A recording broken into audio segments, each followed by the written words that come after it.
Good morning. Hi Matt. Hi Rabea. Hi Pete. Hey guys. Hi Pete. We are in the video room to start off this video. In fact, every video so far in this little chunk of Soundlight filming has started here. Yes, all good things start in this room. It is. And this is another good thing brought to you by myself and this good man here. It is. We're doing Sound Like Royal Blood by busting the bank. By busting the bank. That means that we have no budgets, no limitations, and absolutely no reins to hold us back. No, and we really enjoyed the last one, didn't we? I mean, it was a long time. It was over a year ago, Matt pointed out earlier. It was. Time flies. It does. It feels like yesterday. I I really enjoyed how logical it was. It was kind of, we built the sound bit by bit, and I think for £1,500, it went down well. For the budget we had on us, I think we managed to achieve pretty good representation of the tone.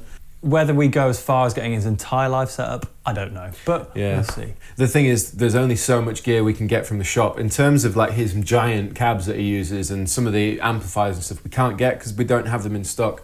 So we're going to make the most of what we've got in the shop, but it will be the best we can find, and as long as it's on trend. To be honest, as long as it sounds like it, I think we've done our job. Let's go. In the bass room we are. We are in the bass room. We kind of know what we're looking for. We do. This is what we used last time, incidentally, which is this Gretsch Electromatic bass for £312. Because he used that, right? He actually still does, Right. I think. It's in his rig. Now he uses the kind of the hollow body, semi-hollow body Starcaster by Fender. So whilst Andertons don't have any in stock right now, we were thinking, There's a couple of options. yeah, perhaps Like- we go semi-hollow. The release two that we saw. The Ibanez, it's looking pretty old school. And the Ibanez has got so much vibe to it, but my main concern is this bridge. Because, I mean, it's a very traditional looking bridge. It might sound a bit woody. It might sound too woody. Yeah. So, And in terms of semi-hollows, there's this there's this, but can we play fretless? Oh, fretless. So we got this. This is a Reverend. How much is this? £800. £800, so it's...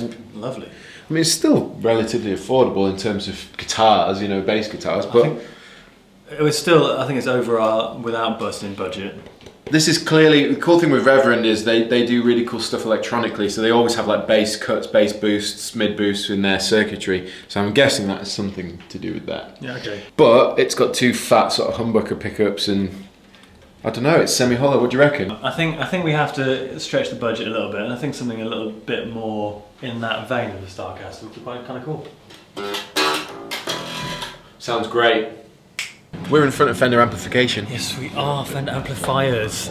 So Mike Kerr of Royal Blood uses two Fender Supersonics in his live rig and a Bassman with like an uber big horizontal cab. We found a Fender Supersonic. Right there. Obviously there's no way, it's about 1,200 quid, and obviously there's no way we could have afforded that without busting. Actually, looking at the front panel, it suggests that he must use some of the gain structure in the amplifier to get his tone, because it's got two different types of gain in it. You know, you got gain 1 and gain 2. And last time we used the Super Champ, we did use that character switch gain thing to blend with our pedals. So we'll see how it works, but I think this is definitely a good shout for the guitar side of things. So, do we want to use Fender bass amps? well, this is the thing, isn't it? When you're on buy busting, the Fender bass amps that are in stock in the shop is the Rumble 500. And it's right there. Which is about 550 quid. Yeah, so it's not really a buy busting kind of product, I suppose, in a way, but Unfortunately, we're out of basements, so I think with the collection of about 15 pedals we're about to buy, yeah, I think we'll definitely be in the right ballpark. that's cool. We'll do it. Can we hold one more? That's cool. Like, we'll just be like, Look, you've had a baby. so we have all the gear. And Do you think we have enough pedals? we've got a few pedals. I think this is probably as much as we'd spend in without busting, just on pedals. But yeah, we've got loads, and we're going to go and see what we can do. That was way more exaggerated that time.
We're back in the video room. Yes, we are, with our plethora of pedals. It's ridiculous, actually, how many we've got.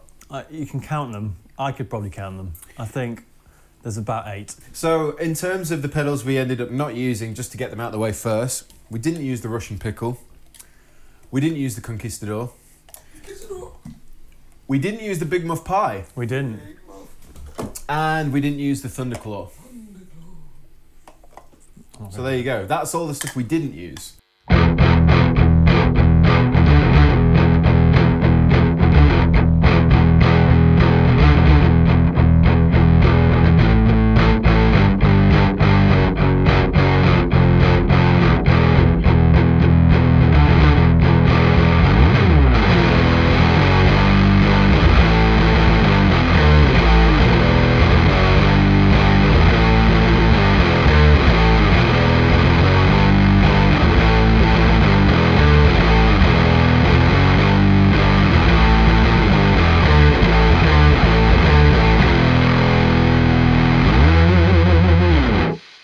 We'd be lying if we said that it's been straightforward. No, it has taken a little while to get it nailed. Yeah, we've been sat here for a couple of hours getting it down. And Yeah. I think the problem with... Well, not even a problem, but the thing with it is that, obviously, Mike Kern has spent however long that the Royal Blood have been writing together, they've been writing songs to get his tone how he wants it. Yeah, because we were listening to the new stuff compared to the old stuff, and it's a definite, like, refinement. I'm not saying it's necessarily better, but he's definitely got it. He clearly always refines his sound as he goes, you know, as things progress. So, well, anyway, we got as close as we think we could. Within the time that we had. And with the luxury of spending a bit more. Yeah. I think all this racks in, the stuff we've used, racks into about $4,000, which is obviously double and more without busting rig. So easily.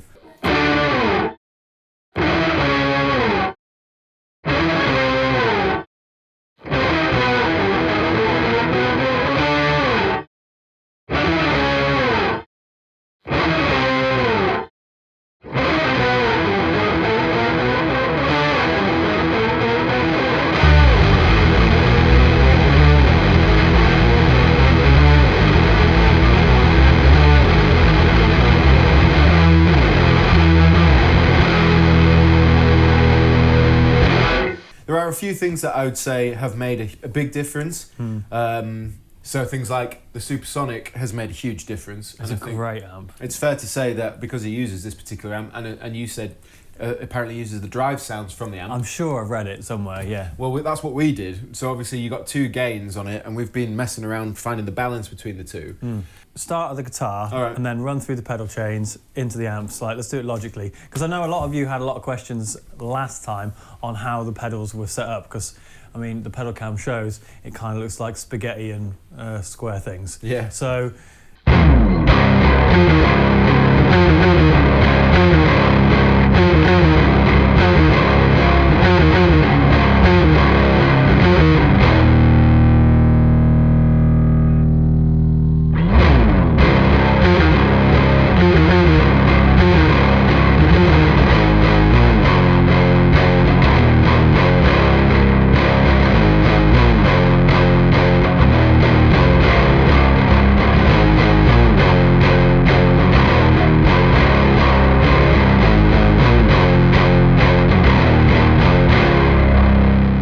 This is a Reverend Dub King bass, and it's pretty cool, to be honest. As we said, it was a halfway house between what we used before and the Starcaster we couldn't get. Yeah, so Andertons don't have any Fender Starcasters in stock at the moment, so we wanted something semi-hollow. This is beautiful in rock orange. Yeah. And made it out in Korea. Yes. And it's kitted out, to be fair. So we've got volume, we've got tone, and then we've got pickup blend indicated by this big black knob. So yeah, the guitar, to be fair, sounds really good for that reason. So I could give you a demonstration of how the bass sounds on its own, but because it's dialed in so specifically, it's going to sound really weird, and there's going to be no... Basically, it sounds like this.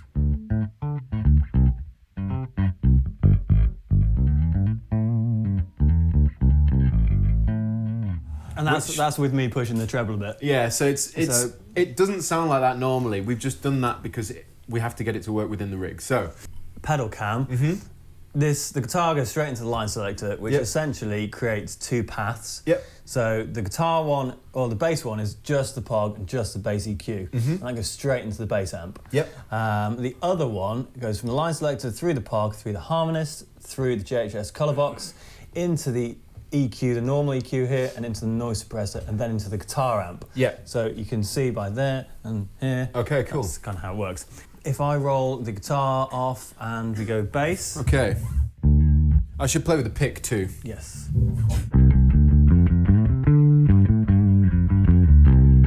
Right, so that's that. That's with the EQ on as well, which cuts out a lot of the top end. And with the POG 2.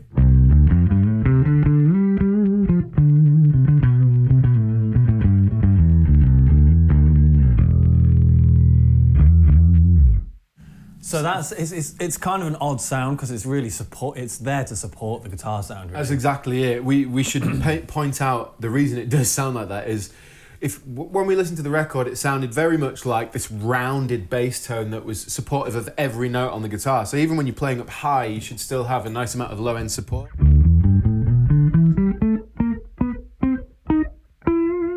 Do you know what I mean? Yeah, so actually on the POG, all we've done really is chucked in a little bit of upper octave, like 1 octave up, the LP filter's on full, and attack on about half. Yep. So rather than it being kind of like guitar sound here, bass sound here, it kind of smushes it together, and it gives you a kind of joined up full of sound. So what we'll do is if we build up the guitar sound, and then we'll put the bass back in at the end. Yep. So if I put that on halfway, then turn that off. So the guitar.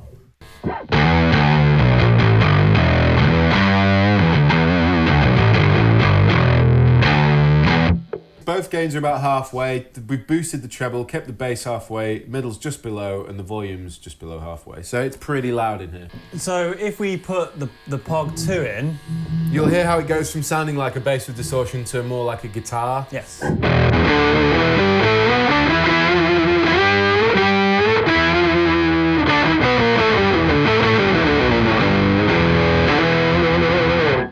So that is literally, we've added some upper octave, so kind of getting us into guitar territory. We've added a little bit of lower octave to thicken it up, and again, join with the bass amp below. And then we've reduced the dry output, which is the regular bass sound, to just below half. And just to point out, the EQ was in, and all that's doing is just cutting a bit of the top end. Yeah. Just because it is quite fierce sounding. So with the harmonist, we haven't used it for lots of different harmonies. It's for an upper octave sound, which kind of has a lot of the organ kind of characteristics. So in the chorus of Out of the Black, that's quite important. And I was doing a lot of the switching there to cut the bass out and bring the harmonist in. Yes. You can hear very much on the record how when he plays that top note, that kind of sound, that it's the bass drops out and it comes back in when he hits the low stuff. Yeah. But I mean, it kind of does a similar thing to if you add the +2 octaves on the POG 2 and a bit more +1. It does a similar thing, but it has a bit more of an organ property, which we kind of liked. Yeah. And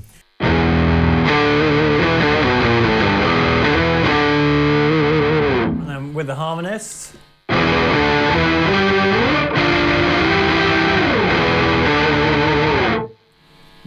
And then if we add the colour box. Take it and drop off the harmonist here.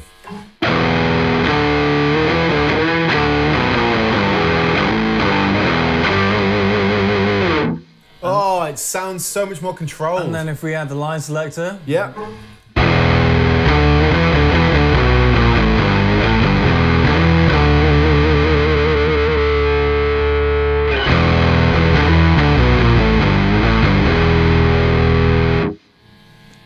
So there you go. And the G7 equalizer there was on, as was the noise suppressor, which essentially is just cutting out loads of noise. Yeah, I mean, you won't hear it so much. Yeah, this is the noise suppressor off. So just as a little additional thing, Pete's just mentioned we do have one of these Layla P-splits here, which is essentially cuts out loads and loads of electrical noise. Yeah, gets rid of the ground hum. It's passive too. Yes, so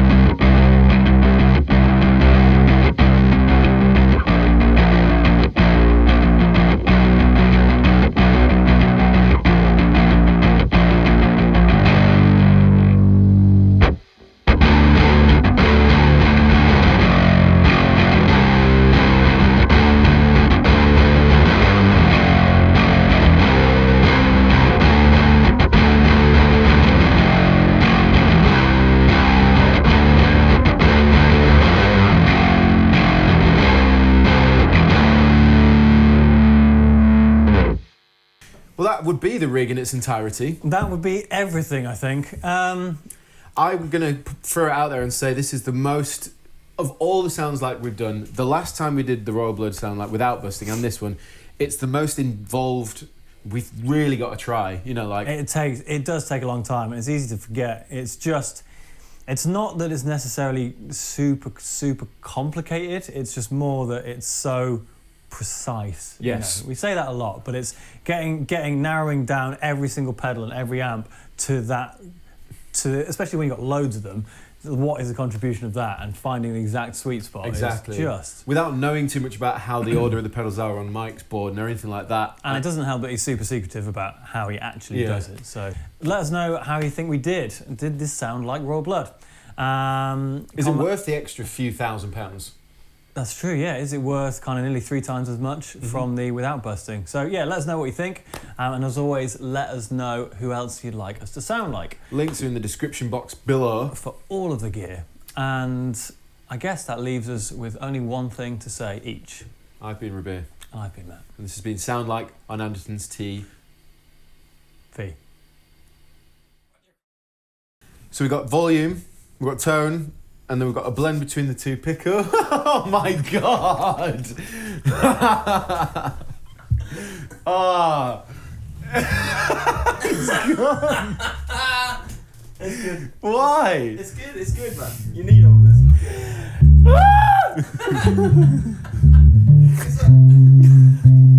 It's like a countdown. It's like getting closer, getting closer. Yeah, ready? Come up. He's gonna say it. He's gonna say it. Okay, go on. It's fine. Okay. It's fine. So we got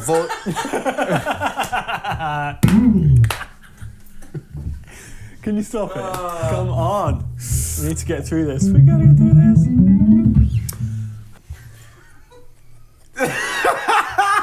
Look at his face. He's done.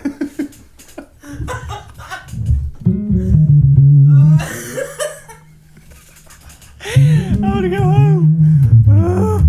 Come on. Just stop saying it. Why? Because No, it's... say it, keep saying it. Please, keep saying it. Okay, go on. Okay. As long as you can keep He's already going. I didn't even say anything. Hey everybody, thanks for watching the Andertons Guitar YouTube channel. If you're a drummer or a keyboard player or interested in music technology, you might find one of our other channels interesting, and I'll put details of those in the description below. If you want to find out more about the products we've just featured, please click here. If you'd like to buy a t-shirt like this, please click here. If you want to watch another video on our guitar channel, click down here. And to subscribe to our guitar channel, click here. Thanks again for watching, and we'll see you next time.